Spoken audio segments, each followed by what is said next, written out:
Big Boss Malayalam season 7 live update ആണ്.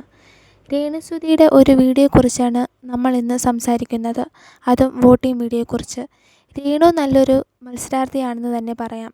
ഇന്ന് നമ്മുടെ ജിസേലിന് ഒരു ഓമന പേര് ഇടാൻ പറഞ്ഞപ്പോൾ പലരും ഇട്ട പേരുകളേക്കാൾ രേണു തകർത്തു എന്ന് തന്നെ പറയാം. കാരണം ജിസേലിന് പറ്റിയ പേരാണ് രേണുസുധി ഇട്ടത്, ബ്യൂട്ടി പാർലർ. അങ്ങനെ അടിപൊളിയായിട്ട് കളിക്കാനും പറ്റുന്ന ഒരു ബിഗ് ബോസ് മത്സരാർത്ഥിയായിട്ടാണ് ഞാൻ രേണുസുധിയെ കാണുന്നത്. പക്ഷേ രേണു ഇട്ട ഒരു വീഡിയോ ആണ് ഏറ്റവും മോശമായി പോയത്. കാരണം ഇത്രയും സീസണുകൾ കഴിഞ്ഞു പോയിട്ടും ആരും തന്നെ വോട്ടിംഗ് ചോദിച്ച് വീഡിയോ ഇതുവരെ ഇട്ടിട്ടില്ല. രേണുസുധിയെ പ്രേക്ഷകർ സപ്പോർട്ട് ചെയ്യും. എന്തുകൊണ്ടാണെന്നറിയുമോ? അവർ ഒരു നല്ല ഗെയിമറാകുമ്പോൾ.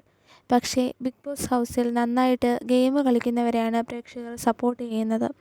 ഒരുപക്ഷെ അവിടെ ഇങ്ങനെയുള്ള വീഡിയോ ചെയ്യുന്നത് കൊണ്ടോ ഇമോഷണലി സുധിയുടെ കാര്യം പറഞ്ഞു നിൽക്കുന്നത് കൊണ്ടോ പ്രേക്ഷകർ ആദ്യം വോട്ട് ചെയ്തു പോയേക്കാം.